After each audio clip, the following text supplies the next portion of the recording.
And now I would like, speaking of great people and kind people and nice people, I would like to introduce Christos Papadimitriou.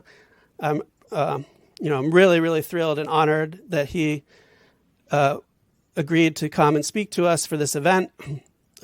He's really a giant in computer science and one of my heroes. And he's won the Knuth Prize. He's won the John von Neumann Medal. He's won the Gödel Prize.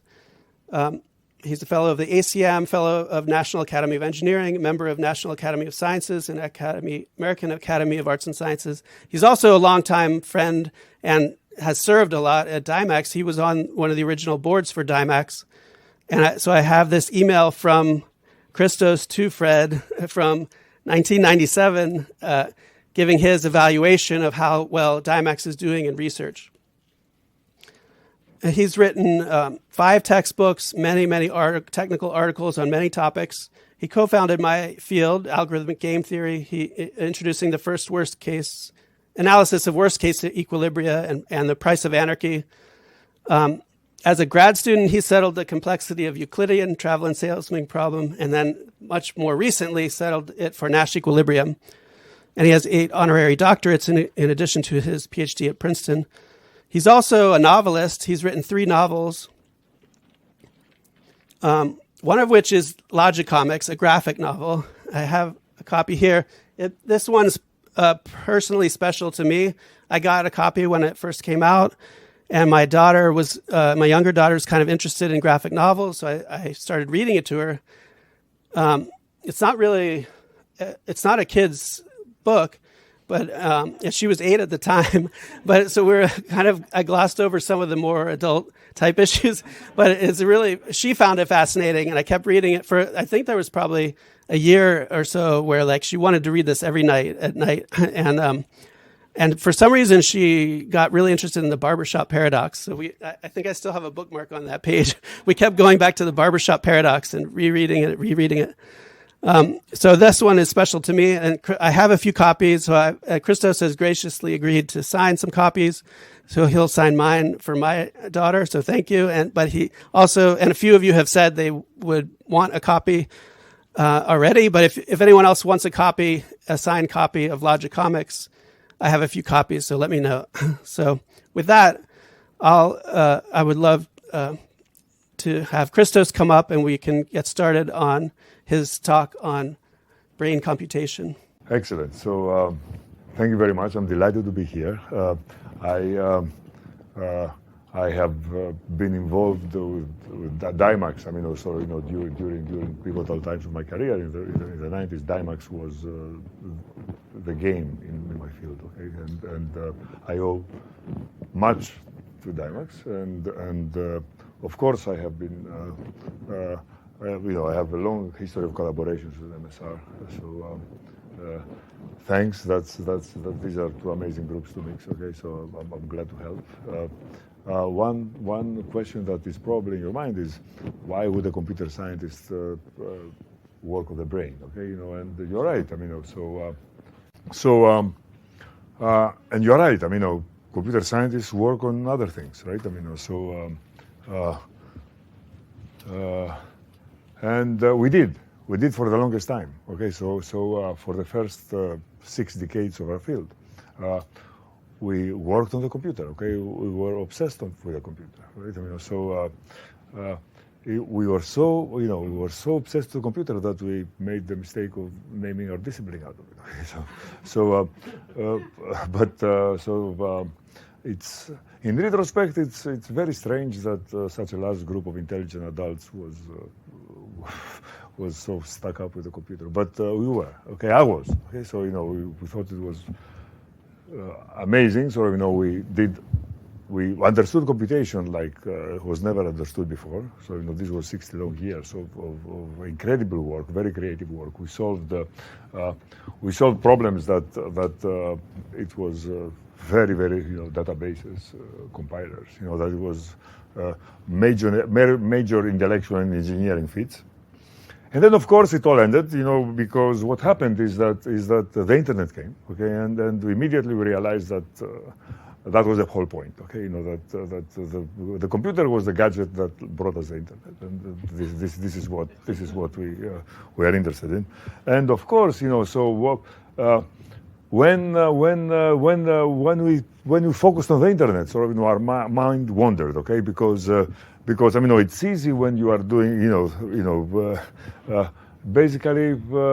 You go from the, you know, it's an easy step to go. You know, actually, I don't think that many of you realize how similar the universe is with the internet. Okay, you know, so you know it's okay, so they're the same thing. Okay, so all right. So and this is something that has been called the lens on the sciences. You know, computational or algorithmic lens on the science, or computation as a lens on the science. And by this, I mean the following, sort of, you know, in simple terms. That occasionally, when there is a, you know, in a challenging problem, challenging stubborn problem in sciences of all kinds, social, biological, and so on, and physical. If a computer scientist sort of, you know, looks at this problem occasionally, not always, not even often, okay, but occasionally, unexpected progress happens, okay, and the trick is, I mean, if I can sort of, you know, simplify it a lot, is to fantasize that this scientific object, be it the universe, the cell, the market, so you know, the evolution, is trying to compute something, okay, you know, so and then use our insights of what it means to compute things, right? You know, so this is the what I'm going to this is the trick I'm going to play with the brain. And before that, let me just tell you a couple of things. I mean, you know, that's you know, in game theory and economics, you know, as you know, one of the most important you know, in some sense, or you know, the birth of the new era of economics. You know, it was in the 1950s when John Nash proved this famous theorem. So you know that all games have a Nash equilibrium, and this was in some sense the start of modern economics. Part of the reason is that Arrow and Debré were inspired to prove their theorems, but not only that. So you know, it was in some sense economists got a license when they think about something to say, let's see what happens at equilibrium. Okay, you know, and this was an important methodological theoretical tool. Okay, so and it turns out, you know, that finding Nash equilibrium is an intractable problem, and this to a large extent cancels this. You know, in other words, this license is temporarily revoked. Okay, so you know, for computational reasons, and that's a nice compliment for computation. All right. So another something else is that you know, looking at evolution with this computational lens, you know, you realize unexpected things. For example, that the evolution of population of genotypes is mathematical equivalent to the genes of the species playing a game. Okay, and the strategies in the game are the alleles of every gene, and the probabilities with which they play these strategies are the frequencies of the alleles in the population pool, in the genetic pool of the population. And it's a repeated game because the repetition are the generations of the species. And the amazing thing is that it's played through multiplicative weights updates. Okay, AdaBoost. Okay, so that and this is I mean, you know, I remember my co-author on this, Umesh Vazirani, telling me, you know, once we realized that this is how evolution works, or you know, that this is a useful mathematical view of evolution, he told me, you know, Christos, now I have much more confidence in evolution. Okay, that's, you know, so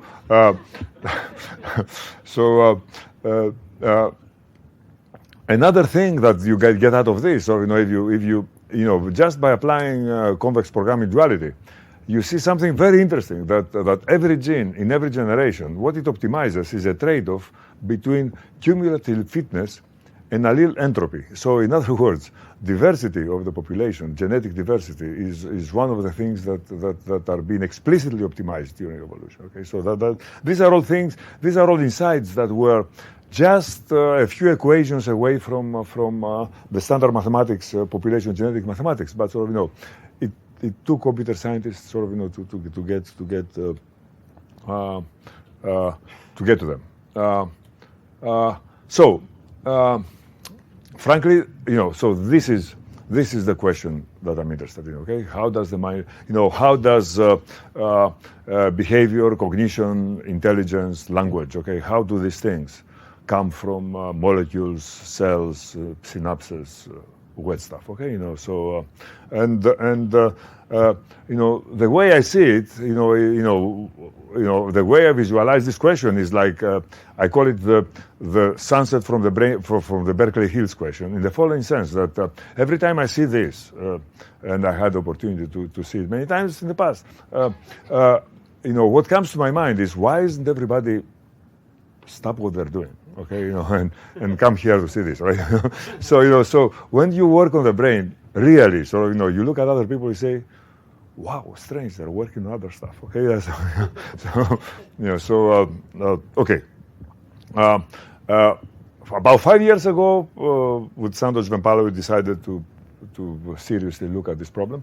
And the first thing you do is you buy this book. Okay, so 5 summers ago we did. So that's called Principles of Neuroscience. It's called it's the Kandel-Schwartz book. Okay, so it's a beautiful, extensive compendium of what is known about the brain. And so it's every 4 years it's been rewritten, and as a result it becomes 200-page sticker. Okay, and if you think about it, that's not right. Okay, the title is Principles of Neuroscience, right? So principles, as time progresses, should shrink. So when the Greeks decided to find the principles of geometry, okay, they ended up with 4 lines, right? Count them. Okay, so this, there's something wrong here. My hero in this, Richard Axel, now my colleague in Columbia, put this very, when I read this, I said, wow, I could not pray for something better for my research program for Axel to say. Okay, so he said the following in an interview: we did not have a logic, okay, a logic for the transformation of neural activity into thought. I view discerning this logic as the most important future generation research direction in neuroscience. This is amazing. This man, who is the pope of experimental neuroscientists, right? So he's telling us that we don't have he's telling us that what we need is a formal system, right? In order to so the question is, what kind of formal system would fill this bill? Okay, and that's what I have an idea. Okay, that's what I'm going to present. Okay, so is this clear? This is what I'm after. Good. So let's start somewhere really humble. Okay, so this is about fruit flies. Okay. And they have an apparatus. They have a nose. Okay, so and they have a way of remembering smells, and it's the following. There are 50 kinds of odors. Okay, and there are receptors that neurons that actually sense these odors, and eventually they are projected to these neurons. That's 50 neurons. And then something very interesting happens. Something that computer scientists immediately should sit up on their chairs, right? There is a projection from a 50-dimensional space to a 2,000 dimensional space. It's a random projection, right? So they're randomly projected to a much higher dimension, 40 times higher. And then another very interesting thing happens. Okay, very computer science too. That there is a inhibitory neuron here, which once excited by this havoc that happens here, it immediately intervenes and calms them down. And out of these 2,000 neurons, only the 50, I believe, the 100 highest ones survive. And the rest, in other words, it becomes a 0-1. Okay, so it becomes a 0-1 vector, and only the top 100 are chosen, and everything else goes back to 0. So this is the process, and it's really worth in some sense it is the base of what I'm going to tell you. Okay, we call this random projection followed by cap, RP&C. 100 winners out of 2,000. Okay, so that's okay.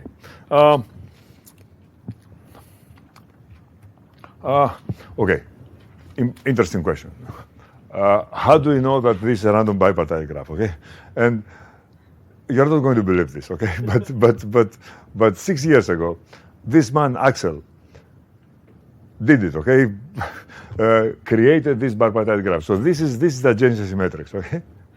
And the bottom line is, they passed it through all kinds of statistical tests, and it is a random bipartite graph. Okay, so with biases in the degrees. All right, other than that, it's a random bipartite graph, and in fact, it is in the left nostril of the it's the left and the right are different. Different species have different ones. So it's sort of amazing that randomness is so important that this critter probably has its DNA, a random number generator. Okay, so this is it's mind-boggling. And randomness, of course, is the basis of what I'm going to tell you. And by random projection and cap, I mean the following: that you have a Bernoulli shower. Okay, so where you get something that looks like and then out of this n. You take the highest k, okay, and everything else. This becomes 1, and everything else becomes 0. Okay, that's okay. Good.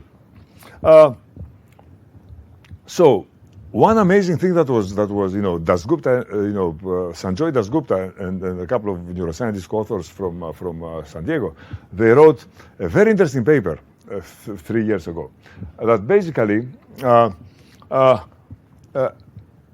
they proved essentially that it preserves similarity, right? That what I'm saying is that if you have two similar smells, okay, where the measure of similarity is their intersection, then the output will be two rather similar smells, okay, equally similar, okay. So, and that's sort of that's an interesting observation. It was an empirical observation in their paper, and in fact, they noticed that it has better recall properties than the very clever, sophisticated algorithm that came out of Stanford and MIT of locality preserving hashing. Okay, so that, and this was a very interesting surprise, and in fact, there is an underlying mathematical reason. Okay, that the intersection of these. So, in other words, if alpha is the degree of intersection, the percentage of intersection of the two smells, okay, the percentage of intersection of the two sets of neurons that is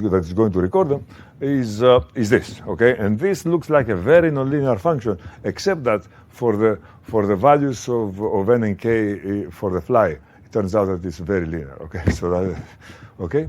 And in fact, we suspect that this is not necessary. That this is the right answer. Okay. In fact, empirically, if this is the 45 degree that says that it's exactly preserved, this is what the fly does. Okay, so it's very, very, very close. But enough with the fly, right? Let's do something else. The question is, does something homologous happen in mammals? So it turns out that it does, and there is no evolutionary connection. There were two independent discoveries of very similar mechanisms, except that in the mammals there is a catch, and this catch is sort of the beginning of my story. Okay, so it turns out that again mammals have, for example, the mouse. This is the head of a mouse. It has 1,500 kind of smells. Okay, we have 500 smells. Okay, we lost 1,000. Okay, because we don't need them. Okay, so but the mice have 1,500 smells. Different odorants that they can, and they have 15,000 different cells that are olfactory receptors, right? I mean, and they're all in their nostrils. In our nostrils, we have billions of cells, okay, and each one of these cells specializes in one of 500 smells, all right? I mean, so, and then if we smell something, this goes, these neurons project through the actions to a place here. It's like a pea-sized part of the cortex called the olfactory bulb. Okay, the olfactory bulb is divided into glomeruli, and so, for example, ammonia is projecting to one glomerulus. Okay, and then the interesting stuff happens. Okay, and this is something that again Axel, in a paper of his in 2011, and that was sort of an inspiration for us. I mean, described, and basically what happens is that this projects to this ancient form of cortex called the piriform cortex. In other words, the neurons here, their axons go here. Many other places, but most significantly here, right? I mean, and there they create a permanent smell, which a permanent memory, which then it's transferred elsewhere and throughout. Okay, but let's look at this particular mechanism. How is this done? Okay, and here is how this is described in the discussion section of that paper. An odorant may cause a small subset of piriform cortex neurons to fire. Inhibition triggered by this activity, that's exactly what happens in the fly, will prevent further firing. So it's going to be sort of a particular set of neurons that fire. But then now comes the interesting part. This small fraction of cells will then generate sufficient recurrent excitation to recruit a larger population of neurons. Here's the secret: mammals, in flies, these 2,000 cells, there were no axons going, there were no connections between them, there were no synapses between them. Here there are recurrent synapses, okay? And so the thing will not stabilize, all right? I mean, this small fraction of cells, they are going to recruit more, okay? Because now there is synaptic input from these new things, right? And this will be, so it will move, and then move again, and move again. In the extreme, some cells would receive enough recurrent input to fire without receiving initial input. Okay, so there's something very interesting is happening here. So let me imagine that you have a set of spiking neurons. All right, I mean, I think that this is so this is a mechanism that I propose is very general. Okay, I mean, this is something that mammals do. Okay, that we do. All right. And that's the following, that if we have a memory of a set of spiking neurons, okay, and these neurons spike in some area, okay, of our brain, and this is a different area, such that there is a bipartite graph of recurrence in actually a random bipartite graph, okay, randomness is very important in what I'm going to tell you, and then a random non-bipartite graph, okay, between the recurrent graph in this area. What will happen is that in the beginning, as in the fly, something will come up, okay, precisely by random projection and cap, but then these will start firing, okay, also, and now this whole area is going to receive both input from here and input from there, and as a result, there are going to be a new set of winners, right? I mean, and there will be this, and now these two are going to fire. This is going to be forgotten and lost. These two are going to fire, and as a result, a third one will come.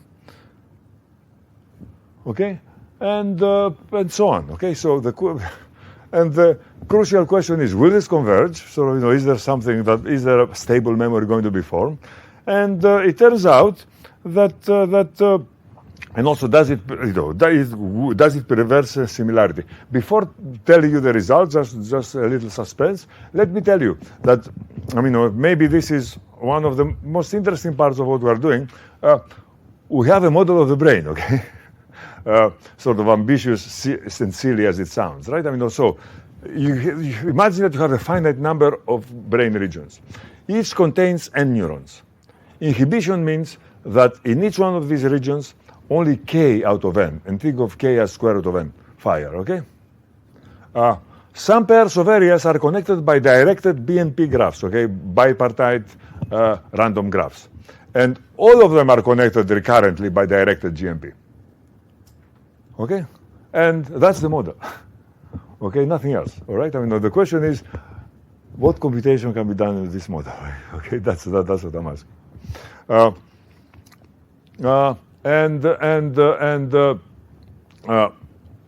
Suppose that neurons fire in discrete steps, which is, the influence of Dymax immediately, right? I mean, so it's, it's not true. It's, it's one of these assumptions that it's both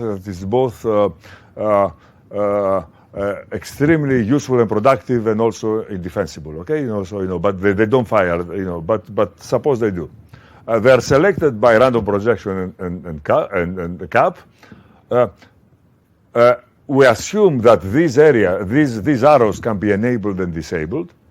Okay, that there is some control somewhere that this, and then to have plasticity. That's the new element of what I'm going to tell you.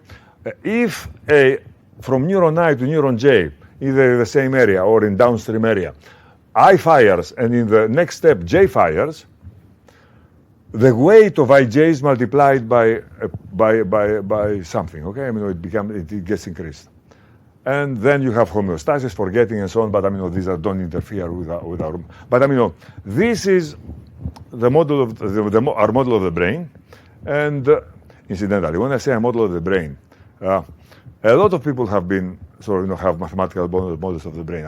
I'll tell you where our emphasis is importantly, I think, and in an enabling way different. People have been interested in modeling the sensory cortex, okay? The visual cortex, the auditory cortex, and so on. Why? Because this is what is accessible to experiments, right? You wire an animal, you show it things, you make it make some decisions, leak some sugar, okay? And then you have a paper, right? So this is the tradition for the past from the past 50 years, okay? Since Hubel and Wiesel.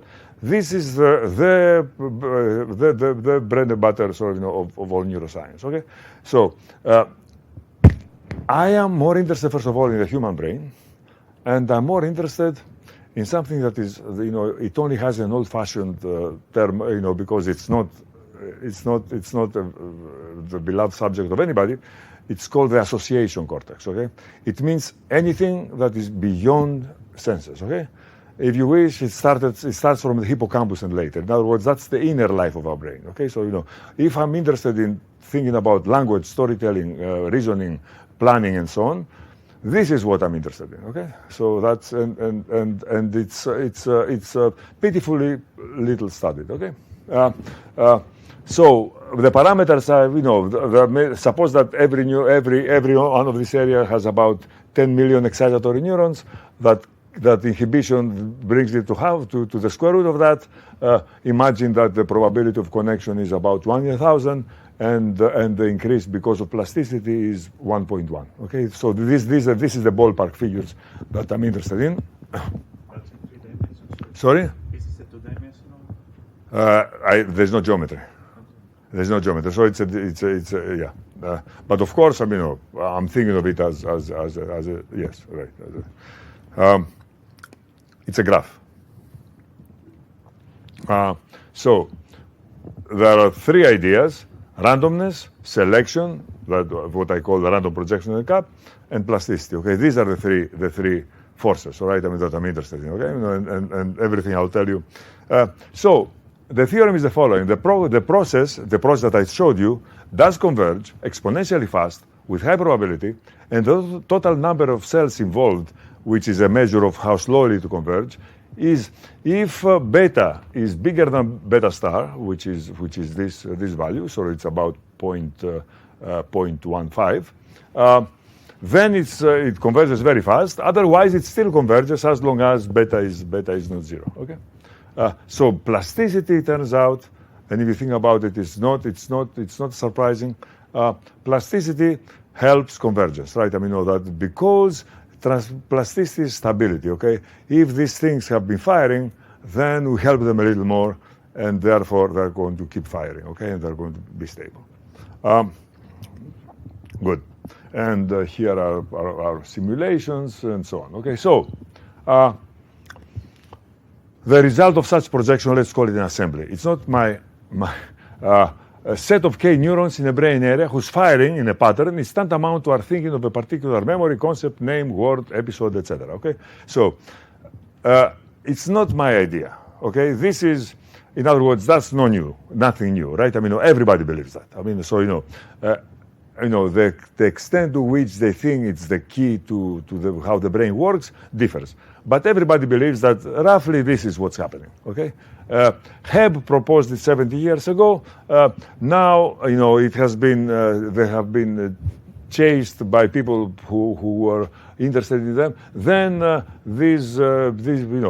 Busseki was, of course, at random, at Rutgers.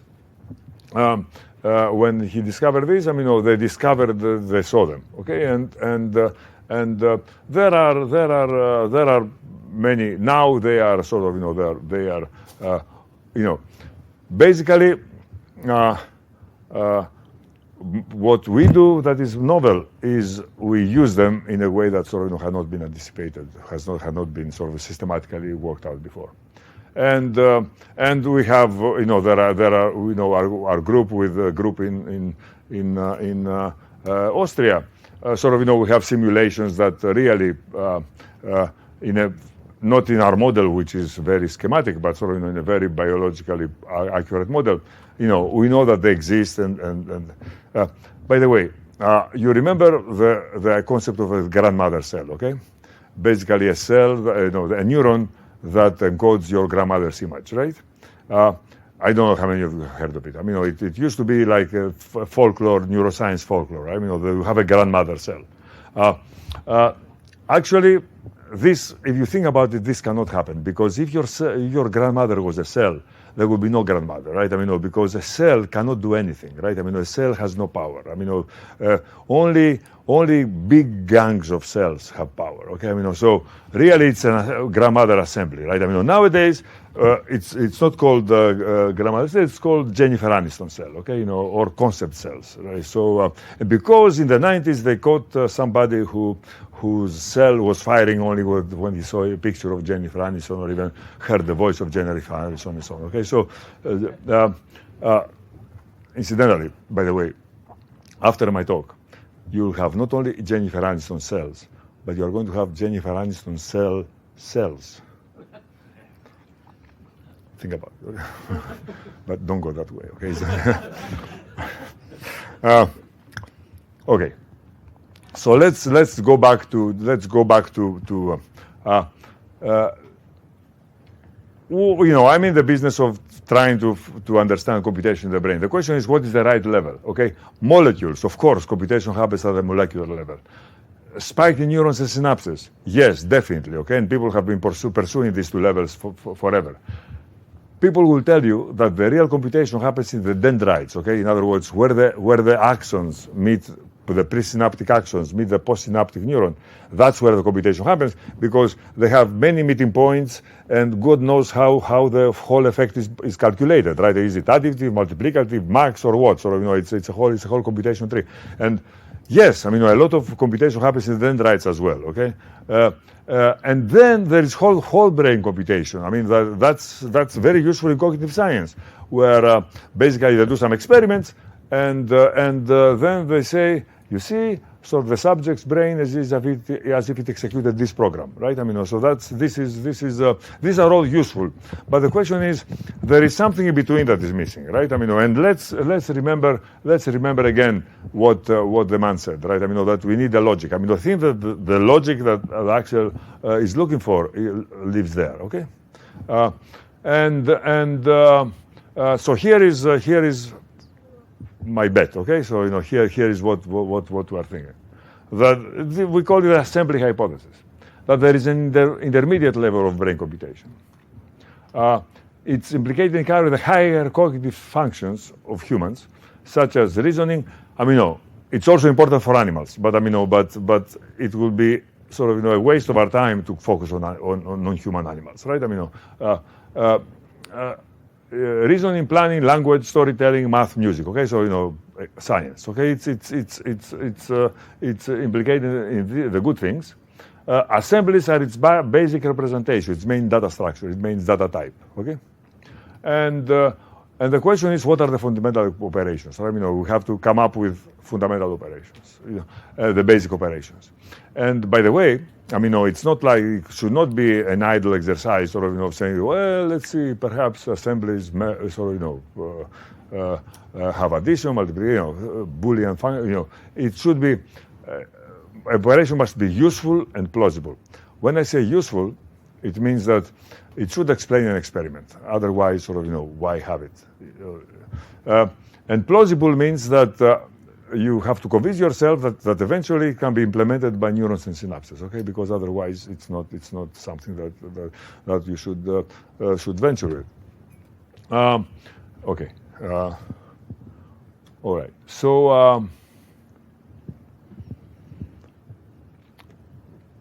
So one operation is projection, all right? And I told you what it is that you have an assembly in an area, and it can be projected. It can create a copy in a second area. Okay, it's a little like assignment in programming languages, except that when you say X gets Y, X and Y can go on to live independent lives, but these two assemblies are forever tied together. Okay, and this can always fire this, so if it goes. So the next time it will fire, this will fire as well, okay, if this is enabled, okay, this is the idea.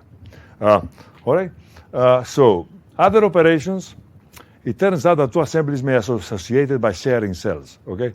So in other words, you have two assemblies in the same area, and they may be sharing cells. Why do they share cells, okay? If it has square root of n, they shouldn't share any cells if they're random. It turns out they share cells because there is an affinity. I want to show you an experiment that these two assemblies fire, and as a result, these two assemblies get together, okay? This was a projection of this was a projection of this. These two fire together. This means that they co-occurred, okay? They have some affinity, and as a result, so here is an amazing experiment, okay? This is one that was also eye-opening for us. They recorded from one neuron in one subject's brain, and that neuron turns out that it was like the Eiffel Tower neuron. Every time they saw the Eiffel Tower, this fired. Okay, actually they recorded from a couple of dozens of patients and from several hundred neurons, but let's focus on this one neuron, right? So they show it other interesting things, that familiar things, nothing. Okay, Eiffel Tower always. Okay, then they show him famous people. He used to be the president of the. You remember that, right? Okay, good. So nothing. Okay. Then they do something clever. They Photoshop Obama in front of the Eiffel Tower. Okay. So they probably did it in a better way than more artful way than I did. Okay. And of course the neuron sees the Eiffel Tower, and of course it fires, right? Then they saw the Eiffel Towers. Of course it fires. They saw other stuff. Nothing. What? The neuron fired. Okay? Get it?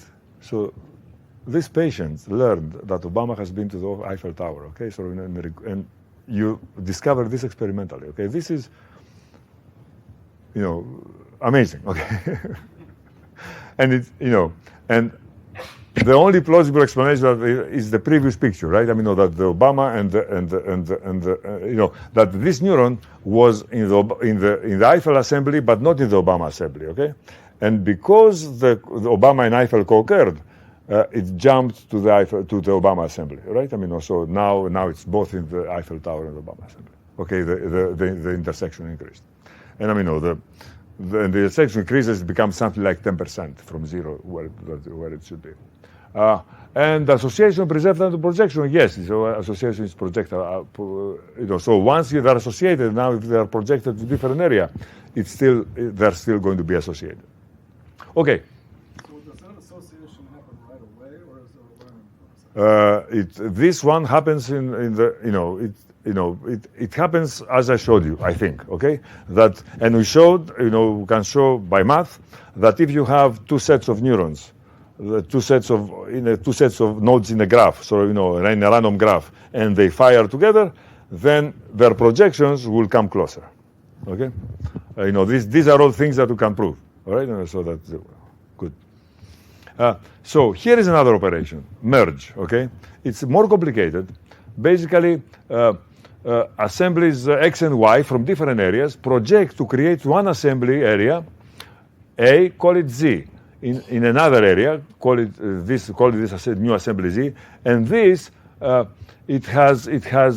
this new assembly has ample synaptic connectivity to and from X and Y. Okay, in other words, what you do is that you have built a tree whose leaves are X and Y, and Z is an internal node of the tree. Okay. So it's useful for hierarchies. It's useful for language. Okay, so I think so this is what happens. Okay, that these fire, that these are the parents of these two. These fire, and then you create two-way dependencies between these three nodes. Okay, and so the very interesting thing is that this is by far the most sophisticated operation we have. We have a couple more, but it requires the careful synchronization of 5 brain areas and very strong synaptic connectivity and plasticity between these 3 areas. Okay, and one question I have, so I'll come back to that. I mean, does it need enhanced hardware? Okay, so in other words, there is I believe that this is something that probably happens in the animal brain also, okay? But I believe that humans are especially equipped to use it a lot, okay? So to use it like many hundreds times every second, okay? And the question is, do you need special hardware, okay? And this is a huge fiber that connects two brain areas that are important for language, Wernicke's area and Brecken's area. It's much huger in humans than in apes. And here's a surprise. The left version is much bigger than the right version. Okay? And that's the only anatomic asymmetry that we have seen in the mammalian brain. Okay?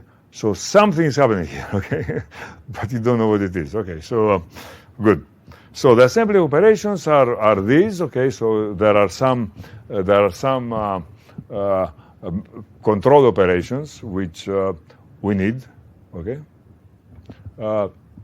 Pattern complete means that if two assemblies are associated and one fires, there is a good chance that the other one will fire next. Okay, so if you remember Obama, then you may remember the Eiffel Tower next. Okay. Okay, good. And the question is, how powerful is the system? And under assumption, it can perform arbitrary square root of n computation, space computation. Okay, so it's very powerful, right? I mean, and if n is a million, so that's a lot of computation, right? So, all right, cool. Okay, how much time do I have?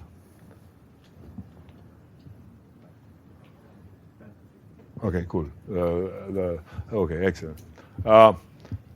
Okay, that's where I'm going. Okay, the language, right? I mean, so when I tell my neuroscience friends, I mean, including Axel, that I'm interested in language, I mean, so basically, what they tell me is why. So that's the hardest thing that any brain has done. Okay, why don't you wait until we figure the brain out, and then we'll sit back, light a cigar, and think about language? Okay, that should be the last cherry in the cake.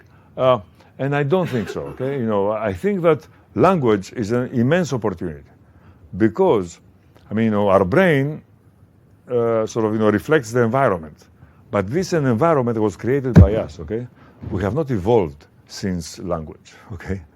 And it's a last minute adaptation. It evolved, and language has evolved, right? Has evolved tremendously, and extremely rapidly. Okay, think about this. Okay, that imagine a little girl in Japan and a little girl in England. Okay, they speak very different languages. Okay, these languages evolved over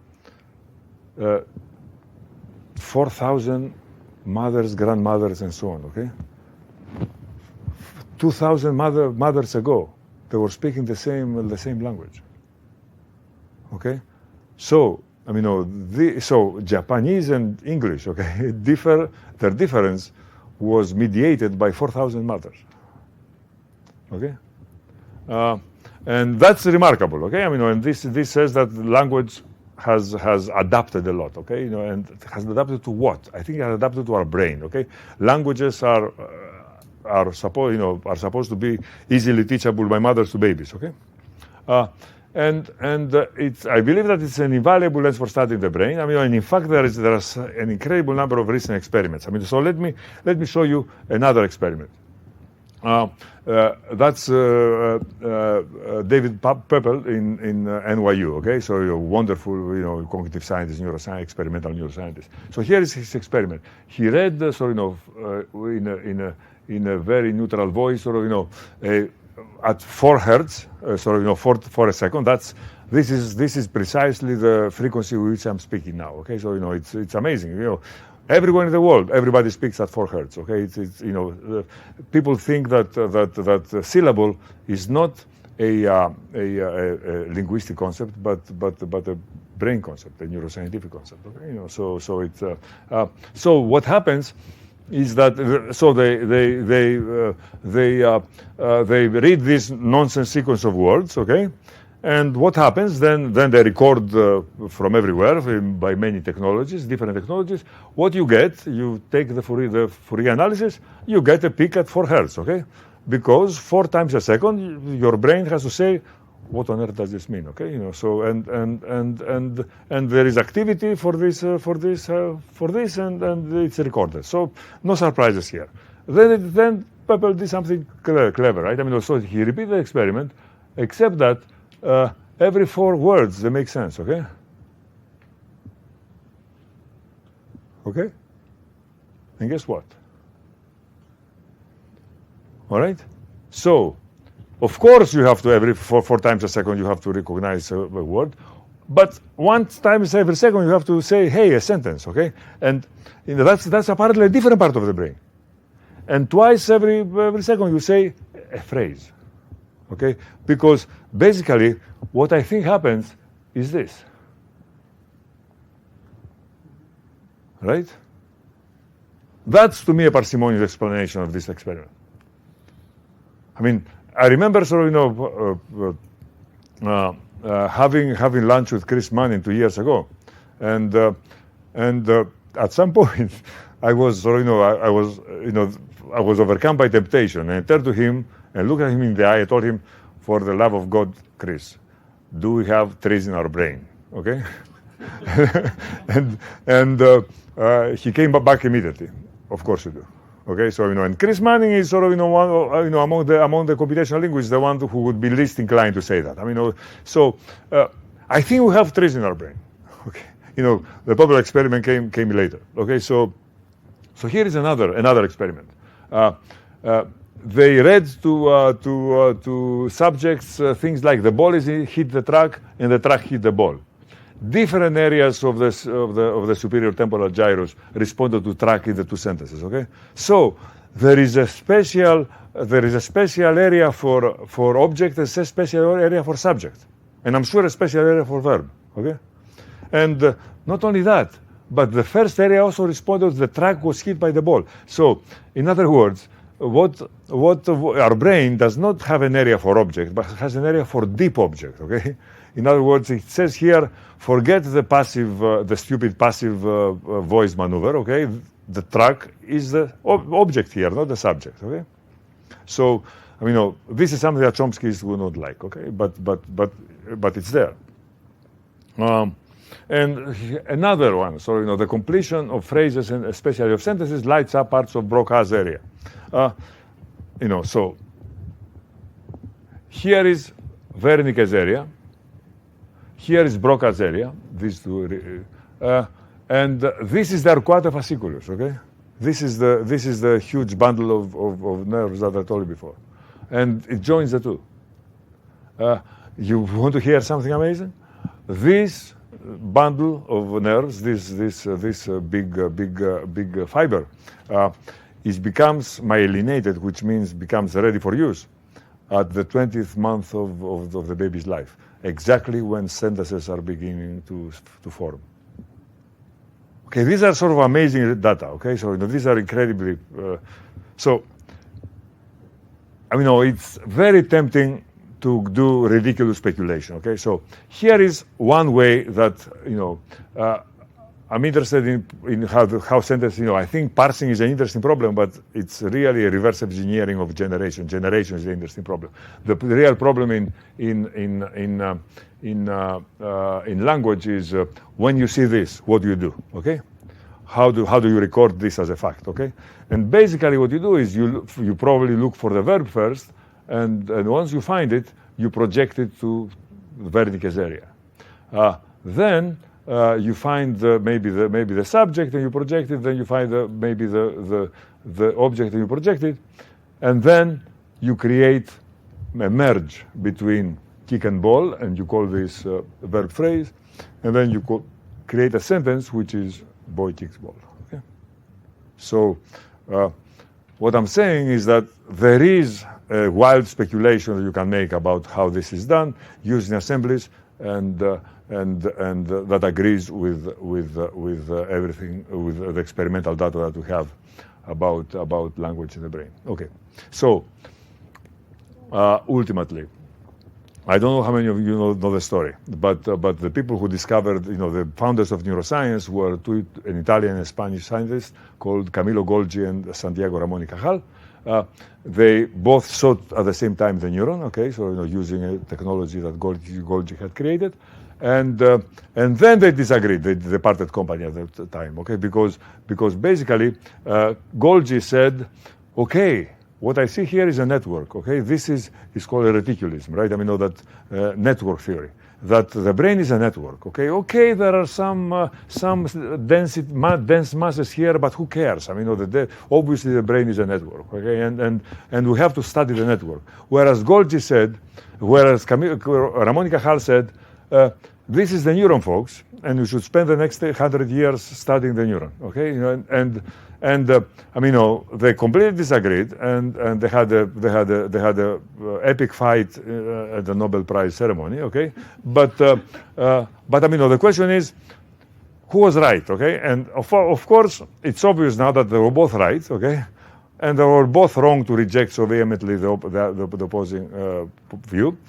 But in another more real way, Ramon y Cajal was right, okay? Because there were no scientists in 1900 ready to study the network, but there were a lot of physicians who wanted to study the neuron, okay? And therefore, that was, okay, so that's the point of view that won, okay? So I guess the assembly hypothesis says, wait a minute, maybe there is something in between, where when you focus there, we get new insights about this thing, okay? So, maybe there are sets of neurons, assemblies of neurons that can explain a few things that could not be explained before. Okay, the side of the brain is fascinating and bottomless. Assemblies of their operations may be one productive path to thinking about computation in the brain.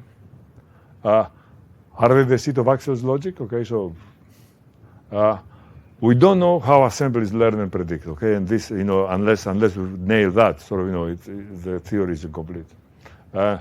And how can one test, verify, falsify the assembly hypothesis through experiments? So we have a NSF grant that was just approved to work with cognitive scientists and neuroscientists to try to see these things. Okay, frankly, my point of view is that theories like that, they're never falsified, right? I mean, they just die in absence of supporting evidence, right? I mean, so that's for all I know, that's what's going to happen. Okay, so these are the people who I work with. Larry Abbott is the leader of the theory group at Neuroscience at Columbia. Santosh Vempala is we started together this trip 5 years ago. This is our student Dan Mitropolsky, my colleague, my linguist Mike Collins at Columbia, and Wolfgang Maass, who also started me on this path. He's a computer scientist, theoretical computer scientist who 25 years ago decided to become a neuroscientist and became one of the earliest converts. Okay, so did what I'm doing 20 years earlier. Okay, so that's it. Thank you very much.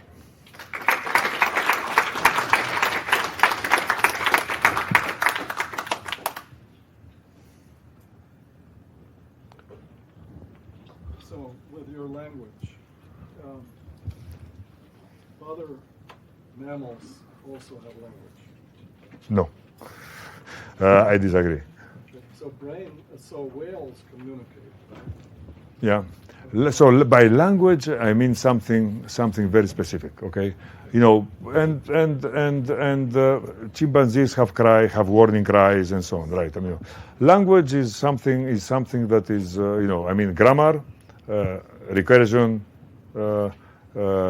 unbounded number of possibilities. Yes. You're distinguishing communication from language. Oh, absolutely. I mean, and that's important. Language probably exists. Language as communication is only maybe 80,000 years old. People believe that language maybe existed 500,000 years ago. But if you think about it, we spend much more time talking to ourselves than to anybody else, right? So for 500,000 years, maybe we were talking to ourselves only, okay? But that has a lot of advantages because it helps you, a lot of evolutionary advantages. It helps you plan, better understand, make more complete models of the world, and therefore it will spread if you have it, okay? And eventually the pressure is such that because you have so much to say that that every little mutation in your facial muscles and cords will and actually speech is not apparently very difficult. Okay, there are a lot of non-human primate researchers who believe that many monkeys are ready. But you still have to, if you're studying the brain. Can you verify some of the models by looking at other species? Oh yeah. So what I was basically. Right. Yes, so the question is yes, and that's why. So that's why this is the reluctance of because with humans you can only do very limited experiments. To do as experiments like the Obama and Eiffel Tower experiment, you need to find people down on their luck, intractable, and that's that's rare, and these are rare data, very valuable data. But everything else is much more difficult and needs a lot of data science to analyze the results. The other experiments that I showed you are essentially fMRI and EEG experiments, okay? And you really need, they are not as crisp as ECOG experiments, so you really need a lot of analysis to get to conclusions. Let's have a couple more questions, and then we're going to have a series of lightning talks. Any more questions, Glenn? Do you see echoes of any of these operations or logic in human social networks? Oh, I see. I have thought of that. So it will be interesting what how much of our language mechanisms are duplicating in our artifacts. Okay, so that's important. I'll think about that. Okay, I have thought. Yeah. I have a question. You had one slide about the first time you create a memory and it's recorded. Is there a hypothesis that there's a random number generator at that time to create the random projection? The first one. How the first thing? Okay, about this we know a lot. Okay, the first thing happens in the hippocampus. Okay, so and we know that every second of our lives, a new memory is, and most of them, of course, don't survive. But some of them are projected further, and then they start having a life of their own. Okay, so that's so how the first and how these memories are created. They are created from the highest order, from the highest levels of sensory. Okay, so for example, for whole object memories. From the visual for the visual cortex are formed in an area called IT, inferotemporal cortex, okay, which is sort of the highest, the root of the tree that is vision. Okay, so and these always project to the hippocampus. And this seems to be the gateway. Okay, so the true, if the brain is a tree where there has input and output, this is the root. Okay, the hippocampus is the root. If we lose it, there is a patient HM, sort of in a famous case, lost it at some point when people didn't know what hippocampus was, and surgeons would count it. So did not create a new memory. Okay, so and lived a happy life for 50 years, and every time, he saw his doctor twice a week, and every time he would introduce himself. Yeah. But he learned to play piano, so there are some things that we don't understand. Okay, yeah. So yeah. I'm interested in how literally we should take the word random in all this. Yeah. Right? Yeah, of course. Great question. Yeah, at one end, you could just say, I don't really mean random. I just use random in order to do mathematical analysis, but really it's deterministic. Yeah. On the other end, you could say, maybe the brain is deliberately, has actually got a mechanism and uses it to bring about these stuff by genuine randomness. Right. Yeah. So that's an amazing question. And of course I told you that Axel's team was able to measure this in the ply. Okay, so it seems to be pretty random. Okay, in mammalian brain, we know that there are several deviations from uniform randomness. Okay, for example, if you have two neurons, okay, the chance that they are connected, let's say, is 1 in 1,000. Okay, if they are connected, the chance that there is a reciprocal connection exists is like 1 in 100. Okay, so it's or if you can have triangle completion. If these two exist, then this is very likely to exist. So and these have been studied, and there are reasons to believe that they are architecturally important, sort of, to enhance algorithms. Okay, so to make algorithms run more robust. Okay, so it's a big question. The origin of this, is it geometry? Is it plasticity? Why do these biases, so deviations from uniform randomness happen? Okay, it all is a matter of conjecture. But I feel that that's a very important topic.